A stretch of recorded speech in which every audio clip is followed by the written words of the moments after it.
Everyone, मैं विश्वास सागला हमारे इस चैनल द एडू पॉकेट पर आपका स्वागत करता हूं। आज मैं आपके सामने क्लास 12 केमिस्ट्री का second lesson solutions and colligative properties discussion करूंगा। स्टूडेंट्स, आज मैं आपके सामने कुछ स्टार्टिंग टॉपिक्स शेयर करूंगा, फिर आगे की वीडियो के अंदर मैं और टॉपिक्स आपसे शेयर करूंगा। ध्यान से समझिए आप स्टूडेंट्स। तो अपन सबसे पहले सीखने जा रहे हैं स्टूडेंट्स, सॉल्यूशन क्या होता है। ओके फ्रेंड्स, सॉल्यूशन क्या होता है। मैं कुछ भी समझाऊं उससे पहले एक बात और सुन ले। जो हिंदी मीडियम के स्टूडेंट्स हैं, हो सकता है कि मैं इंग्लिश वर्ड्स लिख रहा हूं, उनको कोई प्रॉब्लम आ रही हो। हिंदी मीडियम के नोट्स और इंग्लिश मीडियम के नोट्स मैं आपको वीडियो के नीचे लिंक में दे दूंगा, तो आप वहां से डाउनलोड कर सकते हैं स्टूडेंट्स। तो आप बिल्कुल टेंशन नहीं लें। आप मुझसे नीचे कमेंट में पूछ सकते हैं, कोई वर्ड ऐसा हो जिसका हिंदी मीनिंग या आपको कोई प्रॉब्लम हो तो आप मेरे से कमेंट में पूछ सकते हैं। ओके फ्रेंड्स, तो अपन सीखने चलते हैं सॉल्यूशन या विलियन किसे कहते हैं। सॉल्यूशन के लिए सबसे सिंपल वर्ड आप यूज क्या कर सकते हैं, होमोजीनस मिक्सचर। होमोजीनस मिक्सचर यानी सॉल्यूशन क्या होता है, होमोजेनस मिक्सचर होता है। विलियन क्या होता है, समांगी मिश्रण होता है। समांगी मिश्रण का मतलब क्या होगा, होमोजेनस मिक्सचर का मीनिंग क्या होगा, इसका मतलब होता है फ्रेंड्स, अगर सारे कण एक समान रूप से वितरित हो जाते हैं तो ऐसा मिश्रण क्या कहलाता है, ऐसा मिक्सचर क्या कहलाता है, विलियन कहलाता है। अगर पार्टिकल्स इक्वली डिस्ट्रीब्यूटेड हैं तो वो मिक्सचर क्या है, सॉल्यूशन है। ओके फ्रेंड्स, अगली बात बताने जा रहा हूं सॉल्यूशन के लिए। क्या बात है, ये एक सिंगल फेज होती है। सिंगल फेज का मतलब हिंदी में होता है एकल प्रावस्था। इस बात का क्या मतलब होता है एकल प्रावस्था सिंगल फेज का, इसका मतलब ये होता है कि सारे कण एक ही भौतिक अवस्था में होंगे, ऑल पार्टिकल्स एक ही फिजिकल स्टेट में होंगे। हो सकता है वो सारे के सारे गैस फेज में हो सकता है वो सारे के सारे लिक्विड फेज में हो, और हो सकता है कि वो सारे के सारे सॉलिड फेज के अंदर हो। सारे के सारे होंगे किस फॉर्म में, एक ही फेज में। अगली बात सॉल्यूशन के लिए फ्रेंड्स, एक बात और जो आप बहुत बार सुनते हैं वो है solution is equals to solute plus solvent. क्या होता है, सॉल्यूट प्लस सॉल्वेंट। इसका मतलब सॉल्यूशन या विलियन जो है वो विलेय प्लस विलायक से मिलकर बनता है। सॉल्यूशन किससे बनता है फ्रेंड्स, सॉल्यूट प्लस सॉल्वेंट से। ओके फ्रेंड्स, सॉल्यूट क्या होगा, सिंपल वर्डिंग्स के अंदर ध्यान रखना चाहिए, लेस इन अमाउंट, यानी सॉल्यूशन के अंदर जो कम मात्रा में होगा, लेस इन अमाउंट होगा, वो क्या होगा, सॉल्यूट होगा। हिंदी में सुन ले, विलेय किसको बोलेंगे स्टूडेंट्स, जो विलियन में कम मात्रा में उपस्थित हो।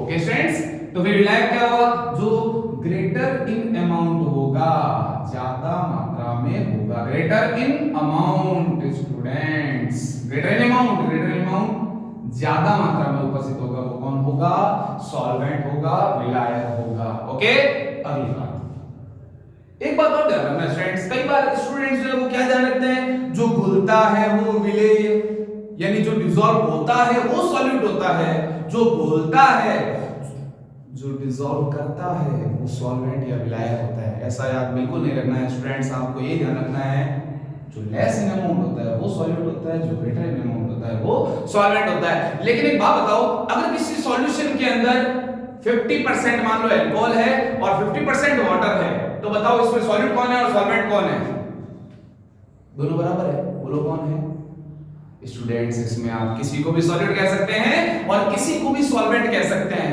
लेकिन आप ऐसा बिल्कुल नहीं कहेंगे कि इसमें दो सॉल्वेंट है या फिर दो सॉल्यूट है, दो विलायक है और दो विलेय है, ऐसा नहीं बोलेंगे। किसी को भी सॉल्यूट बोल दो, किसी को भी सॉल्वेंट बोल सकते हो। ओके, ध्यान रखना। आगे चलते हैं स्टूडेंट्स, आगे मैं आपको क्या बताने वाला हूं, सॉल्यूशन के लिए कुछ टर्म्स, कुछ शब्द चलते हैं। वो शब्द क्या हैं, जैसे कह दिया आपको कि बाइनरी सॉल्यूशन क्या होता है। बताओ बाइनरी सॉल्यूशन क्या होता है। बाइनरी सॉल्यूशन हिंदी में इसको बोलते हैं द्विअंगी विलियन। द्विअंगी विलियन यानी दो अंग वाला विलियन। बाइनरी सॉल्यूशन जिसमें टू कंपोनेंट्स होंगे। स्टूडेंट्स, आपने देखा जो सॉल्यूशन टू कंपोनेंट्स से बनता है, दो घटकों से बनने वाले विलयन को द्विअंगी विलयन कहते हैं। टू कंपोनेंट से फॉर्म होता है वो सॉल्यूशन कौन सा होता है? बाइनरी सॉल्यूशन होता है। स्टूडेंट्स अगली बात करने जा रहा हूं, आप बता सकते हो क्या मुझे कि टर्नरी सॉल्यूशन क्या होता है? वेरी सिंपल, थ्री कंपोनेंट से बनेगा स्टूडेंट्स, थ्री कंपोनेंट से बनेगा। त्रिअंगी विलयन किससे बनेगा? तीन घटकों से बनेगा। ओके स्टूडेंट्स, अगली बात आप बता सकते हैं क्या? क्वाटरनरी सॉल्यूशन किसको बोलोगे? क्वाटरनरी सॉल्यूशन का मीनिंग हो जाएगा फोर कंपोनेंट से बनने वाला सॉल्यूशन। चार घटकों से बनने वाले विलयन को क्या बोलते हैं? चतुरअंगी विलयन बोलते हैं। ओके स्टूडेंट्स, इस तरह से पंचअंगी वगैरह अपन देख सकते हैं। अगली बात करते हैं, मैं आपको एक बात बता देना चाहता हूं स्टूडेंट्स, आप अपने सिलेबस से मैच कर सकते हैं, पॉइंट टू पॉइंट चल रहे हैं बिल्कुल हम। आप बहुत अच्छी तैयारी कर सकते हैं स्टूडेंट्स, घर बैठे भी आपको कोई दिक्कत नहीं आने देंगे। हम आपके लिए मेहनत कर रहे हैं। ध्यान रखें, हमारी हौसला अफजाई करने के लिए, हमारा हौसला और बढ़ाने के लिए आप हमारे वीडियो को लाइक कर सकते हैं। लाइक करेंगे बहुत अच्छा लगेगा। लाइक जितने ज्यादा बढ़ेंगे मैं और मेहनत करके और अच्छे अच्छे वीडियोस बनाऊंगा और ऐसे ट्रिक्स एंड टॉनिक्स दूंगा कि सारे लेसन, सारे टॉपिक आपके टिप्स पर आ जाएंगे। ये मैं आपको वादा कर सकता हूं, इस देशभक्त का आपको वादा है स्टूडेंट्स। देखिए आप अगली बात करने जा रहा हूं मैं आपसे, और आ जाना ना पीडीएफ नोट जरूर डाउनलोड कर लेना, लिंक में मैं दे दूंगा आपको। क्वेश्चंस की प्रैक्टिस भी मैं आपको करा दूंगा, बिल्कुल आप टेंशन फ्री रहना, टॉपिक से समझाता रहूंगा, साथ साथ में क्वेश्चंस की प्रैक्टिस भी मैं आपको करवाता रहूंगा। मेरे पास सारे मटेरियल तैयार है आप लोगों के लिए, मैंने मेहनत कर ली है। लाइक शेयर सब्सक्राइब करना बिल्कुल ना भूलें स्टूडेंट्स। चलिए अब अगली बात बता रहा हूं मैं आपको, types of solutions students, types of solutions. विलयन के प्रकार, विलयन के प्रकार स्टूडेंट्स देख लें। गैसियस सॉल्यूशन, कौन सा सॉल्यूशन? Gaseous solution student. और कौन सा समझ गए होंगे? Liquid solution. और कौन सा? Solid solution. थ्री टाइप्स हो गए स्टूडेंट्स। किस बेसिस पे कह रहा हूं? फिजिकल स्टेट, भौतिक अवस्था के आधार पर मैंने बांटा है इनको तीन भागों में। कैसे, क्या बात है इसके अंदर? सिंपल बात समझ लीजिएगा स्टूडेंट। गैसीय सॉल्यूशन, गैसीय विलयन किसे कहते हैं? जिसमें सॉल्वेंट यानी विलायक क्या हो? गैस। और सर सॉल्यूट क्या होगा? सॉल्यूट यानी विलय क्या होगा? कुछ भी हो, सॉलिड हो, लिक्विड हो या गैस हो। लिक्विड सॉल्यूशन में क्या होगा स्टूडेंट्स? सॉल्वेंट होगा, लिक्विड। और सॉल्यूट क्या होगा? ये होगा कुछ भी हो सकता है, सॉलिड, लिक्विड या गैस। अब सॉलिड सॉल्यूशन आप समझ गए होंगे अच्छे से कि इसके अंदर सॉल्वेंट होगा। क्या सॉल्वेंट क्या होगा? सॉलिड होगा स्टूडेंट्स। और सॉल्यूट क्या होगा? सॉलिड, लिक्विड या गैस, कुछ भी हो सकता है। ओके, ध्यान रखें। एक बात आपसे पूछ लेता हूं मैं, क्या मैं तीन टाइप्स को 9 पार्ट्स में डिवाइड कर सकता हूं या नहीं? बिल्कुल कर सकता हूं। कैसे? देखना, गैस में सॉलिड मिलाओ, गैस में लिक्विड मिलाओ या गैस में गैस मिलाओ। थ्री टाइप्स क्रिएट हो गए इससे। लिक्विड में सॉलिड मिलाओ, लिक्विड में लिक्विड मिलाओ या लिक्विड में गैस मिलाओ। ध्यान दें, सॉलिड में सॉलिड मिलाओ, सॉलिड में लिक्विड मिलाओ, सॉलिड में गैस मिलाओ। तो 9 टाइप्स क्रिएट कर दिए। देखो यानी 3 टाइप्स का होता है मेनली, तो यानी सॉल्वेंट अगर फिक्स कर दिया जाए तो 3 टाइप्स का मेनली, इन 3 टाइप्स से अपन क्या क्रिएट कर सकते हैं? 9 टाइप्स क्रिएट कर सकते हैं। और इन 9 टाइप्स पर क्वेश्चंस बन सकते हैं। एग्जांपल देखिए आपसे पूछा जा सकता है कि बताओ, लाइक ऐसा पूछा जा सकता है आपको कि बताओ आपने नमक को पानी में घोल रखा है, यानी नमक का जलीय विलयन, या ब्रांच सॉल्यूशन पूछ ले आपको कोई, तो बताओ इसमें सॉलिड कौन सी फॉर्म वाला है, फिजिकल स्टेट क्या है उसकी, तो आप देख ले सॉल्ट, नमक किस फॉर्म में है, किस फॉर्म में बताओ, सॉलिड डिसॉल्व किया था आपने, सॉलिड डिसॉल्व किया था, सॉलिड डिसॉल्व किया था, ठोस घोला है आपने, ठोस बोलेंगे, ठोस घोला है किसमें, लिक्विड में, ये रहा एग्जांपल। तो आप वहां पर बता सकते हैं कि इसमें सॉलिड तो है सॉल्यूट और लिक्विड है सॉल्वेंट। स्टूडेंट्स तो ध्यान रखें, इस तरह से काफी क्वेश्चंस बन सकते हैं, मैं पूरी टेबल आपके सामने भी बना दूंगा, आप बिल्कुल वो एग्जांपल्स याद कर सकते हैं। इस कोशिश रहेगी कि वो सारे एग्जांपल्स इसमें आ जाए जो पूछे जा सकते हैं, इससे बाहर आपको कोई दिक्कत नहीं आए। चलिए मैं आपके लिए टेबल बना रहा हूं। ओके स्टूडेंट्स, आप इतना देख लें और आप स्क्रीनशॉट लेना चाहे तो ले सकते हैं, बाकी मैं आपके लिए नोट्स अवेलेबल करा रहा हूं, आप बिल्कुल अच्छे से पढ़ लें। ओके स्टूडेंट्स, देखिए मैं बता देता हूं। तो स्टूडेंट्स अभी तक अपन ने देखा है types of solutions. Types of solutions normally देखें फिजिकल स्टेट पर आधारित, यानी बेस्ड ऑन फिजिकल स्टेट, भौतिक अवस्था पर आधारित। तो प्रकार यानी टाइप्स कितने बनेंगे, 3 टाइप। उन 3 टाइप को मैंने यहां पर कितने टाइप्स में बदल दिया है, 9 टाइप्स में। कैसे, जरा ध्यान देना। टाइप्स ऑफ सॉल्यूशन मैंने लिखा है, देखो गैसियस सॉल्यूशन, गैसियस सॉल्यूशन का मतलब गैसीय विलयन, इसमें एक चीज फिक्स रहेगी, क्या, सॉल्वेंट, क्या रहेगा, गैस। देखो तीनों में क्या है, गैस गैस गैस गैस।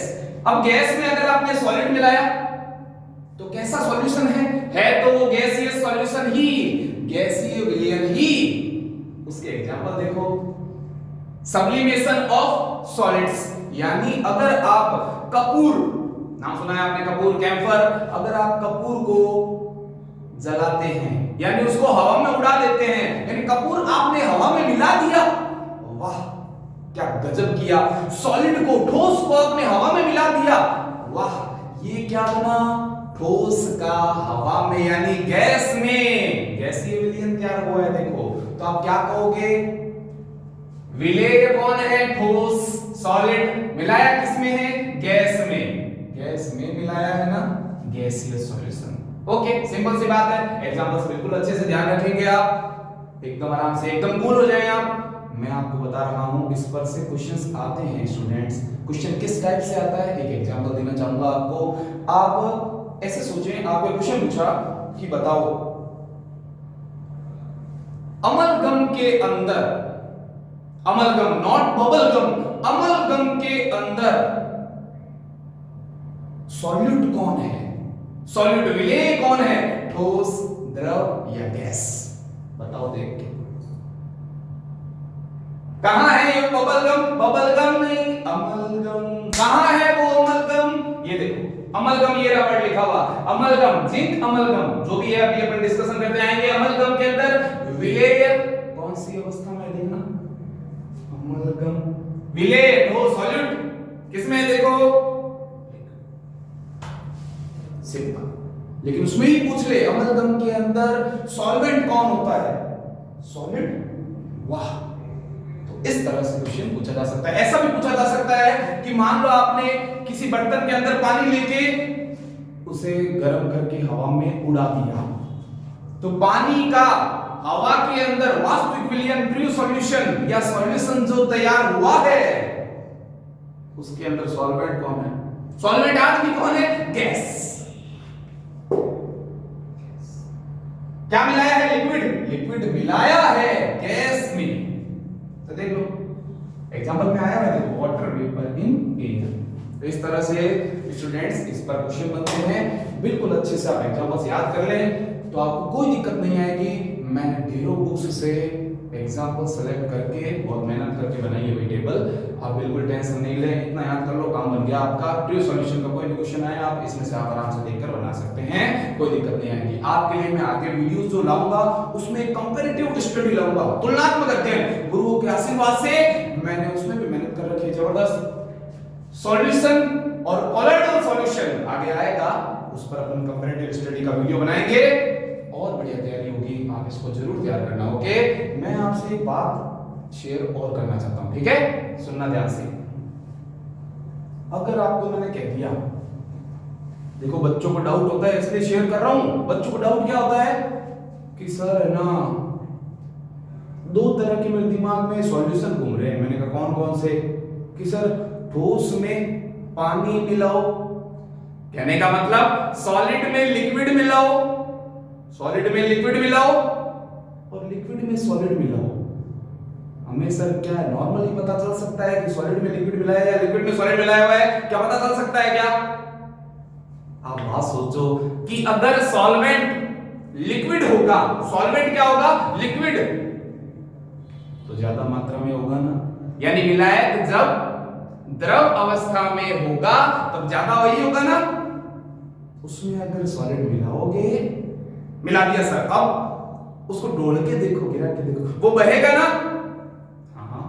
विलायक अगर, सॉल्वेंट अगर लिक्विड फॉर्म वाला हो, उसमें सॉलिड मिलाया हुआ हो, सॉलिड कण फैले हुए हो उसमें, आप उसको डोल के देखो, डोल के सोचो, सच्ची में डोलने मत लग जाना, तो वो बहेगा, बहेगा, ठीक है। लेकिन अगर सॉलिड ज्यादा हो, सॉल्वेंट की फॉर्म में क्या लिया है अगर आपने? सॉलिड, उसमें अगर लिक्विड मिक्स किया हुआ हो तो उसको डोल के देख ही नहीं पाओगे क्योंकि बहेगा नहीं। मैं क्या बताने वाला हूं जरा ध्यान देना स्टूडेंट्स, बिल्कुल टेंशन मत लेना। कई बार क्या होता है बच्चा ऐसे सोचता है, क्यों डाउट है?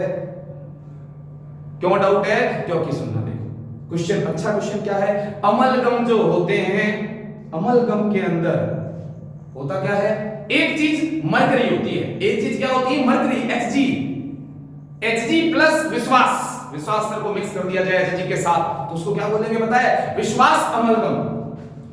इसी तरह देखो अमलगम कहां है? वही ये रहा अमलगम, जिंक और Hg को मिक्स कर दिया जाए तो क्या बना? Zinc amalgam. कॉपर के साथ Hg को मिक्स कर दिया जाए तो क्या बना? कॉपर का अमलगम। इसमें ज्यादा कौन है? मरकरी, मरकरी या कॉपर, मरकरी या जिंक? मरकरी ज्यादा है या कम है? यानी मरकरी जो कि लिक्विड अवस्था में होता है वो ज्यादा होगा या कम? ये ध्यान रखना है आपको। कैसे ध्यान रहेगा? एक बार इधर है ना, एक एग्जांपल है, इन सब में से देखना एक बार। Salt in water, salt in water, नमक को पानी में मिलाओ, पानी ले लिया, नमक मिला दिया, गोलियां बना लिया, तोड़ के देखो, बहेगा, इसका मतलब पानी ज्यादा है, ठीक है। लेकिन अमलगम बहेगा नहीं, बहेगा नहीं, फ्लो नहीं होगा अमलगम। इसका मतलब बताओ, अब आप मुझसे खुद बोल के सोचो कि क्या है इसमें, अमलगम में क्या ज्यादा है? बह नहीं रहा है ना, देखो इसका मतलब सॉलिड ज्यादा है। इसीलिए मैंने एग्जांपल्स में कैसे लिखा है, देखो Zn प्लस Hg, Zn पहले लिखा है, ज्यादा कौन है? जिंक, ठोस अवस्था वाला ज्यादा है, सॉलिड फेज वाला ज्यादा है, ध्यान रखना। चलते हैं, ये स्टेप के डाउट्स आपको नहीं होंगे, बिल्कुल आप अच्छे से टेबल को तैयार करेंगे। फिर भी कोई दिक्कत हो कमेंट में बिल्कुल लिख दें कि सर यहाँ पर डाउट है, मैं बिल्कुल बढ़िया बढ़िया वीडियो के अंदर आपको सारे ट्रिकी फॉर्म्स लेके आ जाऊंगा। फिलहाल आप टेबल याद करें। फिर एक बार बता देता हूँ, गैस मैंने सॉल्वेंट की फॉर्म में लिए, सॉलिड में लाया है, सब्लिमेशन ऑफ सॉलिड यानी ठोसों का ऊर्ध्वपातन, इसका सारा हिंदी वर्जन मैं आपको डिस्क्रिप्शन में अवेलेबल करा दूंगा, चिंता मत करना, आराम से समझ लेना। तो देख लो सारे गैस, इसमें सॉलिड में मिला सकते हो, लिक्विड में मिला सकते हो, गैस में मिला सकते हो। एग्जांपल्स देख लेना, एग्जांपल में ये खास बात देख लेना, एक mixture of non reactive gases, अगर आपने अक्रिय गैसों का मिश्रण बनाया है, ऐसी गैसें आपने मिक्स की है जो एक दूसरे से रिएक्शन नहीं करती है, तो उनका मिक्सचर कैसा होगा? ट्रू सॉल्यूशन, वास्तविक विलयन तैयार हो जाएगा। जैसे कि नाइट्रोजन और ऑक्सीजन नेचर में है, देखो इस प्रकृति में है, हवा में है, नॉन रिएक्टिव गैसेस स्टूडेंट्स एक दूसरे से, तो अपन कह सकते हैं कि वो क्या है? एक ट्रू सॉल्यूशन है। यानी एयर पूरी क्या है स्टूडेंट्स? एयर, हवा, नॉन रिएक्टिव गैसेस का मिक्सचर है, इसलिए अपन कह सकते हैं कि वो एक ट्रू सॉल्यूशन है। इसमें आपको पूछे कि सॉल्यूट क्या है, सॉल्वेंट क्या है, आराम से आप बता सकते हैं, सॉल्यूट भी गैस है और सॉल्वेंट भी गैस है। क्या आप एयर के अंदर बता सकते हैं कि सॉल्वेंट कौन सी गैस है? बता सकते हैं, कौन सी बताओ? सबसे ज्यादा कौन सी गैस है बताओ? Nitrogen, nitrogen is solvent in air, remember this. Okay friends, अगली बात, लिक्विड के अंदर सॉलिड मिला सकते हो, लिक्विड के अंदर लिक्विड मिला सकते हो। अरे वाह, लिक्विड का लिक्विड में मिलाने वाला एग्जांपल मैं पीता नहीं हूं, लेकिन फिर भी आपको बता देता हूं, लोग पैक बनाते हैं, कांच का गिलास लेके उसमें पता नहीं मिलाते किसमें क्या है, लेकिन आप जानते हैं पैक बनाते हैं, लिक्विड को लिक्विड में मिक्स किया जाता है, अल्कोहल को वाटर के साथ मिक्स किया जाता है। ज्यादा क्या है ये मैं नहीं बता सकता हूं, अपने अपने टेस्ट के अकॉर्डिंग लोग डालते होंगे। टू कंप्लीटली मिक्सेबल लिक्विड्स, ध्यान रखना कंप्लीटली मिक्स हो जाने चाहिए। जैसे ये एग्जांपल देता हूं ना बच्चे को कि बेटा देख लिक्विड भी सॉल्वेंट है और लिक्विड ही क्या है सॉल्यूट, लिक्विड को लिक्विड में मिलाना है तो आपका ट्रू सॉल्यूशन क्या होगा। तो बच्चे ने आकर पूछा सर वो ना मैंने तेल मिला तो पानी में बन जाएगा सर ट्रू सॉल्यूशन? नो, बनेगा नहीं, क्योंकि तेल ऑयल कंप्लीटली मिक्सेबल नहीं है विद वाटर। तेल पानी के साथ पूर्णतः मिश्रित नहीं होता, इसलिए वो वास्तविक विलयन नहीं बनाएगा। ध्यान रखना स्टूडेंट्स। एग्जांपल्स में देखो लिखा हुआ है अल्कोहल H2O बिल्कुल सही है, मिक्स हो जाता है कंप्लीटली, एसिटिक एसिड और वाटर, एसीटोन और वाटर। ओके स्टूडेंट्स, फिर देखिए गैस को आप लिक्विड में मिला सकते हैं, Thums Up taste the thunder, उसके अंदर CO2 गैस को टप करके मिक्स किया हुआ होता है स्टूडेंट्स, सोडा वाटर वगैरह, अमोनाइज्ड वाटर, वाटर के अंदर पानी के अंदर गैस को करके मिक्स किया हुआ है। देखो O2 इन वाटर, एक्वेटिक जो भी एक्वेटिक ऑर्गेनिज्म है, जलीय जीव जंतु है, बेचारे इसी चीज का यूज करते हैं, ऑक्सीजन घुली हुई होती है जल में। कोल्ड ड्रिंक्स अभी मैंने बात करी थी। सॉलिड का सॉलिड, वाह सर सॉलिड को सॉलिड में मिलाते कैसे होंगे? ऐसे मिलाते होंगे क्या? सॉलिड का टुकड़ा ले लिया, सॉलिड को दबाओ, वैसे मिक्स करो, ऐसे कर दो, ऐसा नहीं होता है, मेल्ट करके मिक्स करना है। ध्यान रखना, सॉलिड को सॉलिड में मिक्स करके कैसे मिक्स करेंगे? मेल्ट करके। Very good. एलॉयज, मिश्र धातुएं एलॉयज, इसका एग्जांपल है ब्रास यानी पीतल। पीतल किससे बना हुआ होता है? ट्रिक याद रखना, ट्रिक पिताजी, पीतल बना हुआ है तांबा प्लस जिंक से। ओके, तांबा प्लस जिंक, ZnCu ऐसे भी याद रख सकते हैं। ब्रॉन्ज मेटल जो मिलता है उसको किस किस से बना हुआ है? कौन कौन से मेटल से? Copper plus tin. कांसा, हिंदी में कहते हैं ब्रॉन्ज को कांसा, इसी में ठीक है, कांसा, कांसा, CuSn, दैट्स इट। ये क्या है? जर्मन सिल्वर, जर्मनी का सिल्वर है, ऐसे याद रखना। ZnCu, साथ में क्या मिक्स करना है? Ni, याद करके रखना है, सीधे क्वेश्चंस आते हैं, कई कंपटीशंस के अंदर आते हैं, तैयार रहना। सॉलिड के अंदर लिक्विड मिक्स करने वाला सर, ये तो एग्जांपल मुझे याद है, अभी आपने बताया है कि Zn को अगर Hg के साथ मिक्स करेंगे, बताओ ज्यादा कौन है इसमें? Zn ज्यादा है, Hg ज्यादा है? सर डुलेगा तो ये बहेगा नहीं। वेरी गुड बेटा, वेरी गुड, बहेगा नहीं ना, सॉलिड ज्यादा है। सॉल्वेंट कौन है? Solid. Very good, ZnHg, copper Hg। मैं बच्चों को जो एग्जांपल देता हूं उसमें लिखा नहीं है मैंने, क्योंकि बच्चों को बहुत बार बताता हूं मैं। Sodium amalgam very famous, sodium amalgam very famous. Sodium को हवा में खुला छोड़ के तो देखो, फटा का फटन बोल सकता है, लेकिन मरकरी के साथ बिठा के मिक्स करके रखो, कोई फटाका नहीं बोलेगा, यही बैठा रहेगा, तैयार रहेगा। यानी एलॉयज बनाते ही क्यों थे, इस तरह की चीजें बनाते ही क्यों थे? सोडियम की देखो रिएक्टिविटी कितनी कम हो जाती है Hg के साथ, ये भी क्वेश्चन है, इसलिए साथ में बता दिया है, तैयार है ना? Sodium amalgam, okay, Na+Hg, Na उसमें क्या होगा? ज्यादा। आगे चलते हैं, गैस को सॉलिड में सर कैसे मिक्स करोगे? तरीका मालूम है ना आपको? पांचवा lesson, fifth lesson of the 12th class surface chemistry, उसमें इसकी स्टडी होती है स्टूडेंट्स। एडजॉर्प्शन एक टॉपिक है, ठीक है, अधिशोषण। मैं बता रहा हूं आपको, सॉलिड की सरफेस है, गैस का फव्वारा लिया हो, छोड़ा, क्या हुआ सर? वो तो उड़ जाएगा, उड़ता नहीं है। कुछ मेटल अपनी सरफेस पर जो बिल्कुल बारीक छेद होते हैं उसमें गैसेस को पकड़ लेते हैं, उन छेदों में। इस चीज को बोलते क्या है? सरफेस को लेने की चीज को एडजॉर्प्शन ऑफ गैसेज, गैसों का अधिशोषण on the surface of solid, ठोस की सतह पर गैसों का अधिशोषण। एग्जांपल दे दिया, देखो फेमस एग्जांपल है Pd+H2, Pd रख लो, H2 बैठ जाएगी। ओके, और देखो बिल्कुल ध्यान से सुन लेना, गैसेज इन मिनरल्स, यानी जो खानों से, मिनरल्स जिनको बोलते हैं, खानों से जो खनिज पदार्थ लाते हैं उनके अंदर गैसेज मिक्स हुई भी होती है, या फिर उनके अंदर बैठी होती है गैसेज। उस इंसिडेंट, उस सॉल्यूशन को भी क्या कहते हैं? ट्रू सॉल्यूशन कहते हैं। तो मैंने ये सारे एग्जांपल्स डिस्कशन करनी है आपसे, छूट नहीं जाए, एक बात और कर लेते हैं, क्वेश्चन की तरह ले लो आप। N2+CH नाइट्रोजन गैस और क्लोरोफॉर्म का मिक्सचर तैयार किया है, इसमें सॉल्वेंट कौन है? जाते जाते ये पूछ रहा हूं आपसे, इन दोनों में सॉल्वेंट कौन है? अब दिखता है तो बढ़िया बात है, नहीं दिखता तो मैं दिखा देता हूं। देखो गैस इसमें ज्यादा है, लिक्विड इसमें कम है। इसका मतलब नाइट्रोजन गैस के अंदर छापे मार दो, ऐसे छिड़क दो। क्या छिड़क रहे हैं? क्लोरोफॉर्म। दूर हट जाना, नाक पे गिर गया तो बेहोश हो जाओगे। क्लोरोफॉर्म बेहोश करने का काम आता था, आजकल इसको बेहोश करने के लिए काम नहीं देते हैं, आदमी कोमा में चला जाता है। ध्यान रखना, मैंने काफी सारे जबरदस्त डिस्कशन कर लिए हैं। अब मैं आशा करता हूं आप ये सब याद कर लेंगे। आप सबका बहुत बहुत स्वागत मैंने किया है। आप इस चैनल को ढेर सारा प्यार दें, लाइक करें, कमेंट करें, हमारे इस मेहनत को रंग मिले। Thank you. जय हिंद, जय भारत।